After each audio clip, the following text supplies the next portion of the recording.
Ang titulo ng pelikula ay Troll Tende. Simulan na natin. Dinadala ni Tobias ang kanyang anak na si Nora para makita ang The Troll Peaks.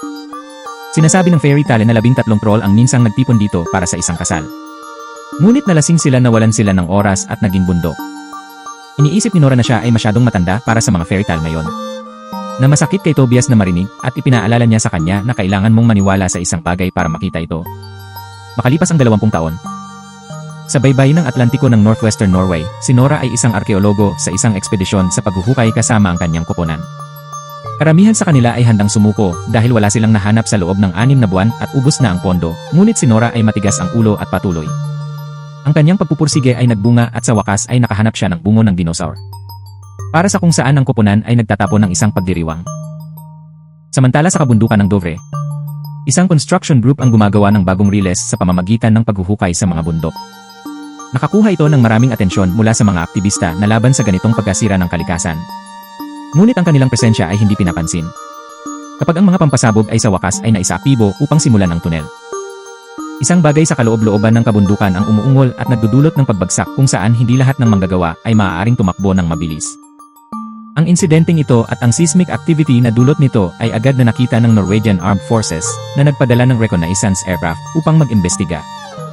Si Sigrid ang namamahala sa mga kamera sa mga sasakyang panghimpapawid na iyon at mabilis na pinagsama-sama ang isang serye ng mga visual na ipinapakita niya sa kanyang mga nakatataas. Na nagpasya na ito ay sapat na malaki upang alertuhan si punong ministro Berit.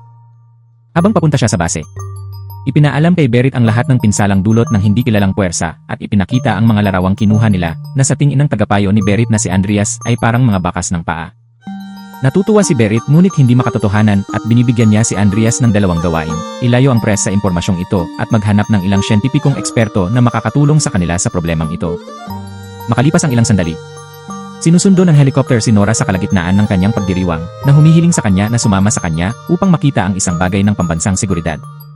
Tinanggap ni Andreas si Nora sa base at dinala siya sa isang lihim na pagpupulong, kung saan si Berit, ang pinakamahalagang pinuno ng militar, at ilang iba pang mga siyentipiko ay tinatalakay ang mga posibleng dahilan sa likod ng insidente sa kabundukan. Nang ipakita ni Nora ang kanyang sarili bilang isang paleontologist, hindi siya masyadong sineseryoso dahil ang mga dinosaur ay wala na, kaya hindi sila maaaring maging sanhi nito. Bagamat hindi pa tinatanggihan ng koponan ang posibilidad ng pag-atake ng militar mula sa ibang bansa, sangayon ay tila pinapaboran ng mga ulat ang teorya ng sanhi na likas na geological. Lumilitaw ang mga larawan sa screen na nagpapakita ng bunganga at mga indentasyon sa landscape, na nag-uudyok sa mga siyentipiko na magtapon ng mga teorya tulad ng mga sinkholes o mga bulsa ng gas sa ilalim ng lupa. Pinutol sila ni Nora upang ituro ang mga bunganga na iyon ay malinaw na mga bakas ng paa. Ngunit muli, hindi siya sineseryoso dahil ang bakas ng paa ay nangangahulugan ng mga halimaw na isang hangal na ideya. Ang isa pang pagkagambala ay nagmula kay Sigrid, na nahak sa telepono ng isa sa mga aktivista at nakakita ng live na footage ng insidente. Ang pagkawasak ay medyo nakakabahala na panoorin. Ngunit bago bumalik ang iba sa kanilang mga teorya sa gas, pinatugtog muli ni Nora si Sigrid ang video, mas mabagal sa pagkakataong ito. May malinaw na dumadagundong na tunog sa background. Katulad ng isang hayop at sa mga anino sa gitna ng mga bumabagsak na bato, mayroong isang malaki at mahiwagang hugis humanoid. Samantala sa Lesja, nagtataka ang isang matandang mag-asawa kung ano ang napasok sa kanilang aso na hindi titigil sa pagtahol. Biglang, nagsimulang manginig ang buong bahay, kaya tumakbo ang mag-asawa para magtago sa kanilang basement bago magsimulang gumuho ang lahat at mawalan ng kuryente. Sa sandaling tumigil ang pagyanig, lumabas ang mag-asawa upang makitang ganap na nawasak ang kanilang bahay. Although ayos lang ang aso, bumalik sa base, ang mga pinuno ay ayaw pa ring maniwala na ang mga bakas ng paa ay maaaring iniwan ng isang uri ng higanting nilalang. At ipinunto ni Nora na anuman ito ay kailangan nilang kumilos laban dito sa halip na umupo sa kanilang mga puwit at makipagtalo ng maraming oras. Umangha si Berit sa kanyang saloobin at ginawa niyang opisyal na tagapayo sa siyentipiko si Nora. Pagkatapos ay hiniling niyang sumama kay Andreas sa Lesja upang tingnan ang pinakabagong pangyayari. Sa helicopter, tinanong ni Andreas si Nora kung paano siya naging paleontologist. Kaya sinabi sa kanya ni Nora na mahal niya ang kalikasan mula pa noong bata pa siya, at ang kanyang kiddie love para sa mga fairy tale ay nag-evolve sa pagnanais na hanapin ang mga tunay na halimaw sa ilalim ng lupa. Namatay ang kanyang ina noong siya ay 10 taong gulang. At ang kanyang ama ay isang propesor ng pinagmulan ng mga mythologies at folklore, ngunit habang tumatanda siya, mas mababa ang pagkakakilanlan niya sa pagitan ng realidad at fiction. Ito ang dahilan kung bakit hindi nakita ni Nora si Tobias sa loob ng maraming taon. Inamin ni Andreas na gusto niyang maging isang manunulat at nasasabik siya sa posibilidad na magkaroon ng supernatural na dahilan ang insidenteng ito, ngunit pinutol siya ni Nora pagdating nila sa kanilang destinasyon.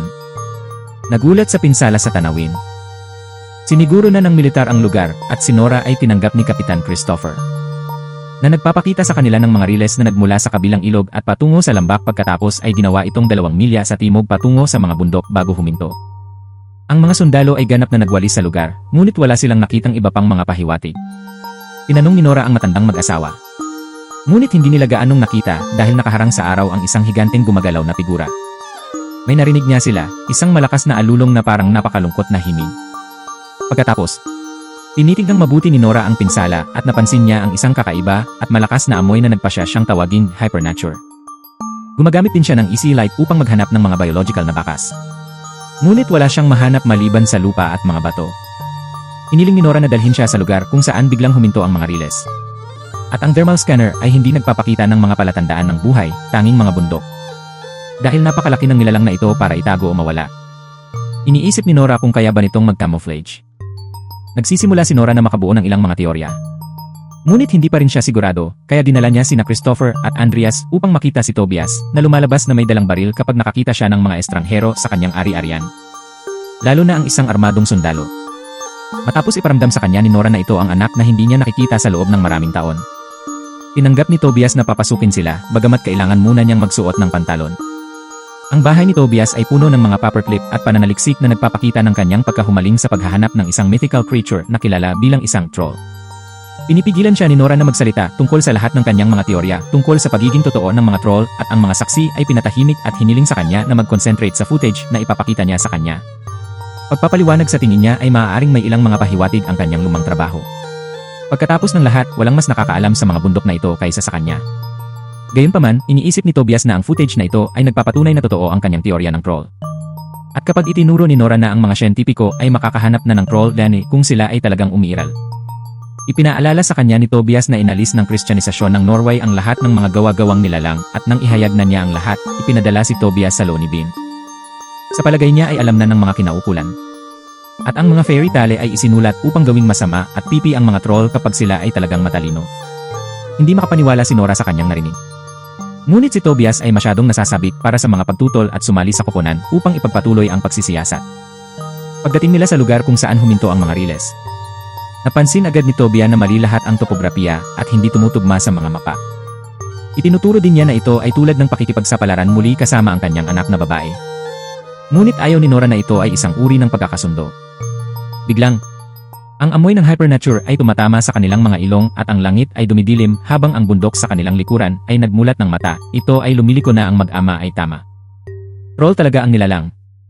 At ang kakayahan nitong mag-camouflage ay nagbigay daan sa kanya na magpanggap na bahagi ng bundok na nagpapaliwanag kung bakit mali ang topografiya. Tumayo ang troll.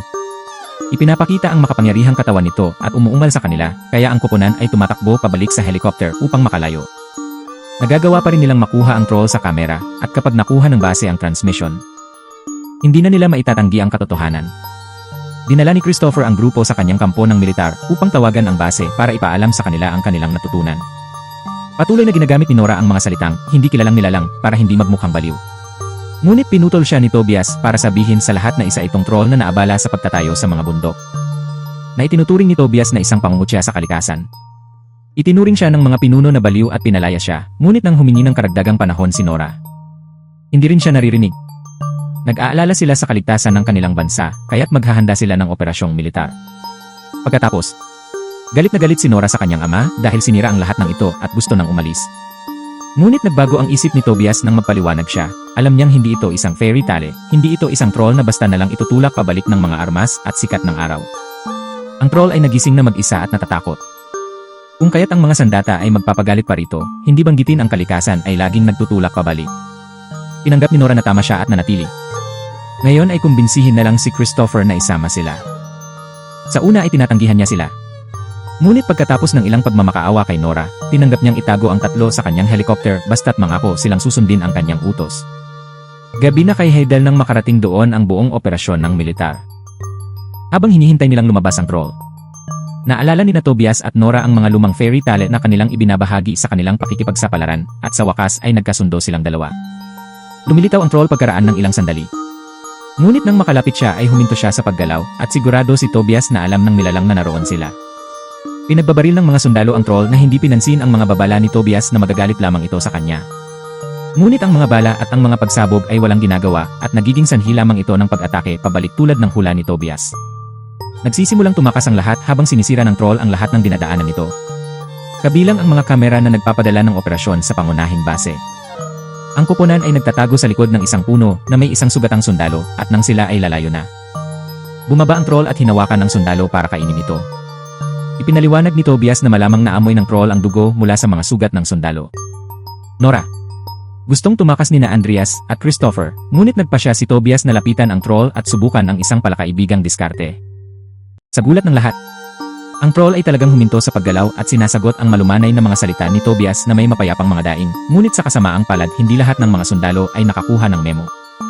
Muling pinaputukan ng isang truck ang troll at nang tumalikod ang nilalang para mag-counterattack. Aksidente nitong natamaan si Tobias sa proseso. Habang lumalayo ang troll, nagmamadali si Nora sa tabi ng kanyang ama at binibigkas ni Tobias ang mga salitang ang palasyo, ang hari, tahanan na hinihiling sa kanyang anak na alalahanin na maniwala bago siya mamatay. Pagbalik nila sa base, si Nora ay patuloy na abala sa pagsilip sa pananaliksik ni Tobias upang makalimutan ang sakit at maghanap ng solusyon. Nang dumating sina Andreas at Christopher para tingnan siya, ipinaalam nila sa kanya na nawala sa paningin nila ang troll sa ngayon, ngunit ang hukbo ay naghahanda para sa isang airstrike. Iniisip ni Nora na ang pag-atake na ito ay magkakaroon ng parehong resulta tulad ng una. Ibig sabihin kailangan nilang mag-isip sa labas ng kahon. Sinasabi ng mga fairy tale na hindi gusto ng mga troll ang sikat ng araw, ngunit nakita nila ang isang ito na lumabas sa liwanag ng araw. Ang iba pang palatandaan na mayroon sila ay ang pagbanggit ni Tobias kung paano nawasak ang mga troll sa pamamagitan ng Kristyanisasyon ng Norway na nagbibigay ng ideya kay Nora. Nakipag-ugnayan sila kay Berit at sa iba pa upang ipaliwanag na ang mga kwento ay nagsasabi na ang mga troll ay naghagis ng mga bato sa mga simbahan kapag narinig nila ang mga kampana, ibig sabihin, mga kampana ang kailangan nilang gamitin. Iniisip ng mga pinuno na ito ay katawa-tawa. Kaya kailangan ni Christopher na pumatol para ipaalala sa kanila na wala pang gumagana sa ngayon at kailangan nila ng mga alternatibo. Kaya atubiling binibigyan sila ni Berit ng pahintulot na ituloy ang plano. Lumilitaw muli ang troll pagkaraan ng ilang sandali. Papalapit sa Hunderfossen Family Park at nagdulot ng matinding pagkataranta sa mga tao. Habang ang lahat ay nagsimulang tumakbo palayo maliban sa isang batang babae na gustong panoorin ang nilalang. Sina Christopher at Nora ay nagpakita sa isang helicopter. Ginagabayan ng isang buong hover na may dalang higanteng mga kampana. Pinapalibutan nila ang troll ng mga kampanang ito habang pinapatunog nila ito. At tama pala si Nora, masakit sa tenga ng troll ang tunog. Gayunpaman ang troll ay hindi rin nag-atubiling umatake upang ipagtanggol ang kanyang sarili. Pagtama sa mga helicopter at ginagawang bumagsak ang mga ito. Kapag ang isa ay malapit nang mahulog sa ibabaw ng batang babae, ang troll ay nakakagulat na kinuha ang helicopter upang iligtas siya bago ito lumayo. Dahil nangyari ito sa isang pampublikong lokasyon, ngayon alam na ng buong mundo ang tungkol sa troll at ang katotohanang papunta ito sa kabisera ng lungsod. Ang mga newscast mula sa bawat bansa ay sumasakop sa insidente at ang mga clip na na-record sa telepono ay naging viral sa social media. Kapag ang koponan ay bumalik sa base, hindi pinansin ng galit na Berit si Nora nang itinuro niyang gumana ang mga kampana kaya dapat nilang subukang muli mula sa ibang anggulo at sipain siya palabas ng base. Sa kanyang paglabas, nabangga ni Nora si Christopher na umamin na sa tingin niya ay nagkakamali si Berit at nandyan siya para kay Nora kung sakaling may kailangan siya. Sa conference room, sinabi ng mga pinuno ng militar kay Berit ang tungkol sa ilang mapanganib na missile na hindi pa opisyal na naaprobahan. Hindi makapaniwala si Berit na hindi niya alam ang tungkol dito. At itinuro ni Andreas na hindi dapat isaalang-alang ang gayong mga armas, ngunit pinalayas lamang siya nito sa silid. Dahil hindi siya sineseryoso, nagpasya siyang huminto at samahan muli si Nora sa kanyang paghihintay na sinasabi sa kanya na maghanda dahil lumilikas sila sa lungsod. Makalipas ang ilang sandali, lumalabas si Berit Sari na opisyal na nag-aanunsyo ng state of emergency at hinihiling ang lahat ng mga mamamayan na magtulungan habang ang kanilang mga sundalo ay humalili upang maghanda para sa susunod na operasyon at tulungan silang lumikas nang walang mga issue. Sina Nora at Andreas ay nasa isang sasakyan at naipit sa trapiko. Kaya't ginagamit ni Nora ang panahong ito upang patuloy na tumingin sa pananaliksik ni Tobias. Ang mga pahina ay patuloy na binabanggit ang isinding at isang bagay tungkol sa isang gatekeeper na nag-udyo kay Andreas na magkomento na maaaring si Richard Sinding, ang Lord Chamberlain sa Royal Palace. Biglang naalala ni Nora na binanggit ni Tobias ang hari, palasyo, tahanan bago siya mamatay at umabot sa konklusyon na kailangan nilang pumunta sa Royal Palace. Hinatid sila ni Andreas doon at hinarang sila ng mga bantay sa gate. Ngunit agad na dumating si Sinding para papasukin sila dahil inaasahan niyang magpapakita si Tobias o may kaugnayan sa kanya maya-maya. Ipinaliwanag ni Sinding na iginagalang niya si Tobias. Kahit na kinasusuklaman siya ni Tobias at ang kanyang katigasan ng ulo ay nagpahintulot sa kanya na maging isa sa ilang mga tao na natuklasan ang lihim sa ilalim ng palasyo. Noong unang panahon, ito ay itinuturing na swerte na magtayo ng isang palasyo sa ibabaw ng tahanan ng isa pang hari. At ito pala ay ang partikular na palasyong ito ay itinayo kung saan dating nakatira ang Troll King. Dinala si Nora at Andreas sa isang lagusan na puno ng troll bones habang ipinaliwanag ni Sinding na pinatay ng Kristyanisasyon ng Norway ang lahat ng bagay na sumalungat sa kanilang pananampalataya. Pinambangan nila ang Royal Troll Family at isang sanggol lamang ang iniligtas upang akitin ang hari sa bundok. Doon, ikinulong nila ito sa loob ng isang yungib at iniwan itong patay. 12 taon na ang nakalipas. Nalaman ni Tobias ang lahat ng ito at ipinadala siya ni Sinding sa Loonibin upang bantayan ang lihim. Masama ang pakiramdam niya tungkol doon ngunit itinuturing pa rin itong tamang gawin. Na ikinagalit ni Nora. Hindi ito oras para sa isang argumento. Napagtanto ni Nora na tama si Tobias, ang Troll King ay uwi sa palasyo at kailangan nila itong pigilan. Habang tinitingnan ang mga buto, napansin ni Nora na ang kanyang EV light ay nakakasira sa kanila, ibig sabihin, ang mga kwento ay tama tungkol sa sikat ng araw pagkatapos ng lahat. Nakita nila ang troll out sa maghapon. Ngunit hindi nila ito nakita sa ilalim ng direktang sikat ng araw dahil sa mga ulap at mga bundok. Itinuro ni Andreas na hindi nila makontrol ang araw. Pero may plano si Nora. At tinawagan niya si Christopher para humingi ng tulong, maglalagay siya ng espesyal na bitag habang hinihikayat ni Nora at Andreas ang troll dito. Samantala ang troll ay dumating sa lungsod. At muli ang pag-atake ng militar ay walang magawa dito, kaya inaprubahan ni Berit ang paggamit ng mga misile. Napansin ni Sigrid na ang mga pinuno ay naghahanda na upang ilunsad ang mga misile na iyon at tinawagan si Andreas upang balaan siya na nangangahulugang kailangan nilang maghanap ng paraan upang bumili ng oras. Iniling ni Andreas kay Sigrid na subukang i-hack ang sistema ng hukbo upang ihinto ang paglulunsad habang pinapatunog ni Christopher ang sistema ng alarma sa buong lungsod. Dinadala nito ang lahat ng kaibigan niyang sundalo sa kanyang lokasyon upang tulungan siya sa bitag. Nakakatulong din ang Sinding. Inihiling sa mga gwardiya na ilagay ang isa sa mga bungo ng troll sa pinakamalaking truck na mayroon sila. Naitataboy ni Nora at Andreas sa lungsod para akitin ang troll palayo sa palasyo. Kailangan ng ilang pagsubok para makapasok si Sigrid sa system, ngunit kapag nakapasok na siya, agad niyang itinigil ang mga misil, binibigyan si Nora at Andreas ng oras na kailangan nila. Kapag lumalapit ang troll, sa wakas ay lumipad sila at ibunyag ang bungo sa likod ng truck na nagiging sanhi ng paggangalit ng troll sa galit at hinahabol sila gaya ng binalak. Tinawagan ni Nora si Christopher para sabihin sa kanya na papunta na sila. Na nag-udyok sa kanya na mag-alok ng isang motivational speech sa kanyang mga sundalo upang mapanatili silang matapang kapag lumitaw ang halimaw. Pagkatapos ng maraming nakatutuwang pagmamaneho sa mga kalye ng Oslo, narating ni Nora at Andreas ang highway nang hindi sinasadyang mawala ang bungo sa proseso. Huminto sa pagtakbo ang troll para kunin ito. Nagpakawala ng isang masakit na nagdadalamhating daing para sa mga anak nito bago nito mapansin ang refleksyon nito sa isang gusali. Kapag sinubukan nitong hawakan ng salamin, nabasag ito at ang biglaang nakakabasag na ingay ay bumulaga sa troll, dahilan upang aksidenteng mahulog ang bungo na nabasag sa 1,000,000 piraso. Galit na galit. Ang troll ay umuumal sa sakit na nagparamdam kay Nora kung gaano kalungkot ito sa pagiging huli sa uri nito. Hinahabol sila ng nilalang para sa paghihiganti at bumalik si Nora sa orihinal na plano ng pagtataboy, iniiwasan ang lahat ng pagkawasak na idinudulot ng troll sa abot ng kanyang makakaya. Sa base, natuklasan ang pag-hack ni Sigrid at inalis ang kanyang computer para ma-restart nila ang system. Makalipas ang ilang segundo, nakarating si Nora at Andrea sa lugar na may bitag, kaya tumalon sila mula sa truck upang tapusin ang pag-akit sa troll patungo mismo sa gitna habang umaapak ito sa sasakyan. Sinubukan ng troll na tapakan si Nora sa susunod ngunit sa sandaling iyon, pinapagana ng mga sundalo ang 12 ng mga ilaw ng ihi na pumapalibot sa nilalang at sinimulang sunugin ito. Papalapit na rin ang eroplanong may mga misile. Ngunit nag-aalangan ang piloto kapag nakakita siya ng mga sibilyan sa lugar. Nagsisimula ang isang argumento sa base upang makita kung dapat nilang i-abort o hindi. Na nagbibigay inspirasyon kay Sigrid na suntukin ang tanga na walang pakialam sa kanyang mga mamamayan at mabisang na-abort ang operasyon. Si Berit at ang iba pang tao sa base ay nanonood sa kanilang screen kung paano unti-unting namamatay ang troll. At ang mga sundalo ni Christopher ay nagdiriwang na ng tagumpay. Gayunpaman, hindi matiis ni Nora na marinig at makita ang isang buhay na nagdurusa tulad nito at pinatay ang kapangyarihan upang iligtas ito. Ang mga kawal ay naghahanda sa pagbaril. Ngunit pinigilan din sila ni Nora bago lumapit sa troll tulad ng ginawa ng kanyang ama, malumanay na hiniling ito na bumalik sa kaligtasan ng mga bundok. Tinitigan siya ng troll. Isinasaalang-alang ang kanyang mga salita, ngunit bago ito makapag-react, ang araw ay nagsimulang sumikat at sinunog nito ang troll hanggang sa wala nang natitira kundi mga durog na bato. habang ang bawat isa ay naglalasing sa kanilang tagumpay.